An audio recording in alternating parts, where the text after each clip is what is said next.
خرا oduu addunyaatiin namichi ida bakka hiraata nyaatanitti jaratti ol seenee jara jilbiibbiidhaan oofe gartee namni sun nama barataa naasaa gartee nama jabaa kompiitar saayinsii hunda baratee nama gartee jireenya ajaa'iba qabu nama amata 30 takkaati wanni inni waan kana godheef deemtanii isin biyya guddoo tanaa ijoollee miskiinaa dirooyiniidhaan Israa'el gargaartanii akka nama ficcisiiftan isiniif hin hayyamtuu biititi jeeeti gartee waan kana godhee jechuudha. Kun ammoo biyya keessa taa'eeti lakkii abiyyi matu hayaa nama jaaruun sirriidha. Dirooyiniidhaan wallagga dhaqee nama mana wajji gubuun sirriidha. Jeeeti irra wallisa kun si galee. Kun ammoo dirooyiniin irraa dhaabaa jee yoo wallise afaan tokkicha amantii tokkicha nuun jeesiin jaan. Biyya kana biyya wallaalaan bulchuu fi biyya beekaan keessa jiru laalime. Biyya birootiifuu sagalee ta'anii jechuudha. Amma uummanni Ameerikaa kun hiriira san fakkaatu Niiwoork irraa eegalee gartee haga Minisootaan baatutti hiriira guddaa hangas fakkaatu lolan barbaannu jedhanii hiriira bahanii jechuudha. Amma mee uummanni keenya mirga akkasii ni qaba. Eertiraa wajji lolan barbaannu jechuu ni danda'a. Soomalee wajji lolan barbaannu jechuu ni danda'a. Jabuutii wajji lolan barbaannu jechuu ni danda'a. Hin danda'u jechuudha. Waanuma gubbaa gaxal bahame jala kana taa'ee dhiqataa jechuudha. Saniifuu namichi lola dhaabaa jechuudha wanni inni haare qabamee to'annaa jala oolame as bahuuteessi takara Iraan akkuma amma dura haasa'uu turre Iraan lola kanaa fi politikaalii waan guddaa injifattee jirti. Kana hunda ka godheef hooggansa ititaa jaba wal dhageeffatu waliif abboomu ilaaf ilaamee marihatu waan qabduu fi lola kana injifattee amma faanumaatu waan jechaa jiran meeshaa addaa kana sigale الكل شيء من البحر كل يوم رامو جا عربني سيغلي رامو بحر خيسا سيجولين خراب حرامي لايات النبيتني رامو امريكان مسائل اللي امريكان وجدت غرتي بدوني زيتن حلالة الراق ابو ديمي ايران حلالك ابو خانت تمديفتي تم رامو تنتي تولشتي رامو تنوان قبان قبضو أمريكا رامون تم بحارة خنا أكما رامو تكنا إيجادي ملا ود سيجله رامو تنا دفتيتما بحارة خنا ندونغ مركبة خنا ندونغ كيس يتيم فرنج ندونغ تلفتي أتشيبو ده بحارو موجود خنا رامون تون غوتي جتشو تكنولوجيا أجايبة نمني هندينو بره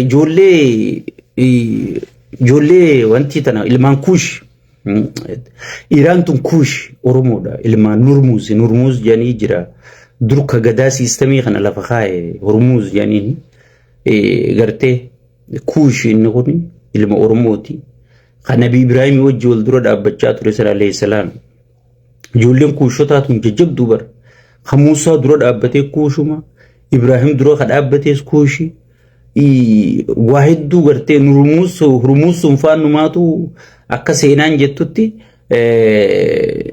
غرتي نما الدنيا تنقوتو موتي أفري موهي جانسي لما خريستانا لما مسلمة توكو زرقليني توكو مسلمي توكو زرقليني توكو نبي سليماني توكو هرموزي خريستاناتي توكو نجلاباتي أفري خموه san keessa khush ilma Oromooti jo amma leeni khabajan Hormuz maali janiiti khabajan biyya Iraan keessatti kunoo dhaqa lafa Oromiyaa jedhamtuutu jira wanti keessa Iraan keessa lafa Oromiyaa jedhamtuutu jira Sayyidina Hayatullah Ali Khamenei kun huggi deemu warruma gaara mul'ataa fakkaatan garee sheekutii gaara mul'ataa sijaajaa qabattee deemtu akka fakkaata sigale Oromoo qulqullu so jolleen qarooma chirraa as dhufte gartee qaroomni kun amma addunyaa guutuu waan Ameerikaan miliyoona meeqaan tolchitu waan Ameerikaan miliyoonaan dhiibdee as baaftu isaa waan $2,000 $2,300 balleessanii jechuudha. Keessattuu sayyidina mustajabaan haa baay'ee galatoomanii Arab Emirates san barne khaaye sigal ni khaaye bar miskiina meeqa fayyise beek sayyidina mustajabaan Arab Emirates san akkas godhuun biiti sun sigale biiti sun osoo sayyidinaan itti dhufuu baatanii biyya miskiinaa tana gartee bineensa kana irra jaarteeti mata qabachiisuu kaate wallahi dhugumaan siima. Walaikum salam jaal. Arab Emirates biyya akkan taane dhawamte gana biyya akkan taanetti sigale akka biyyan taane dhawamte wallahi amma maal godhu jira biyyi waan godhu wallaalee waan dhiisu wallaalee maallayni Emirates irraatti as dhufu hin jiru amma Ameerikaa fi Awurooppaa janaajjanu seenee jechuudha. Hidhamtoota siyaasallee ni kaa warra gaaraa wajjillee ni mari'adha dirree dimokiraasii ni bal'isa hayyootaan duraan if jalaa arihee gartee narraa himi wanta wadallootii tana gartee if jalatti as oofe hunda hayyoota hundaniin dhiyeessa jeeti maallaqa xiqqaa tokko irra buusanii jiran amma Awurooppaanis mees ilaallaayee janii irra buusanii jiranii inni immoo already duraan Abiyyi bin Zaid ibn al-Khalbi janiin Abiyyi kan maqaa jijjiirrate akka qaallicha Arab Emirates abbaa isa jijjiirrate jechuudha. Sunis Muhammad bin Zaid ibn al-Khalbi ni beeytanii inninis Abiyyi bin Zaid ibn al-Khalbi jijjiirrate amma eega jarri maallaqa dhabe maal godhe ay dirree dimokiraasiin bal'isaa jeeti Ameerikaa janaajjanachuu jira jechuudha. Arab Emirates amma Iraan yoonii fi gartee lolli kun dhaabbate kan ka'u taate tokkoffaan kan ammaas Arab Emirates caccabsite tana kan isiin itti deebisuu teessu Arab Emirates dha jechuudha. Arab Emirates dha jechuudha. Waan ajaa'iba sitti ta'u rabbiisa. Arab Emirates dha kan isiin ammaas itti deebisuu teessu. Arab Emirates tun lafee duyda Abiyyiiti. Sigale lafee duyda Abiyyiiti. Yoo yaadattan ta'e gaafa Mangistuu Hayilamaariyaam Raashiyaan cabnaan numa cabee jechuudha.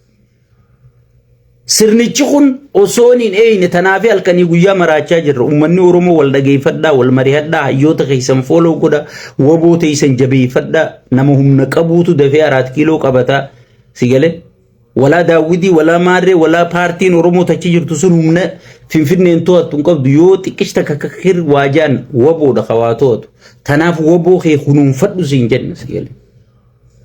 Sirni tokko eega gartee hundeen isaa jalaa cabxe luyti isaa jalaa fuudhamte asiin fiigaa garaan fiigaa luka jalaalat godhu goote Iraan sigale haa galatoomtu. Iraan mataa rabbi haa bulchu luka Abiyyi jalaalat goote jechuudha. Sigale sanifu yooniif amma kan lolli ka'utaatellee dursa biitti isiin irraa eegaluu deemtu biyya Arab Emirates jechuudha. Arab Emirates jechuudha.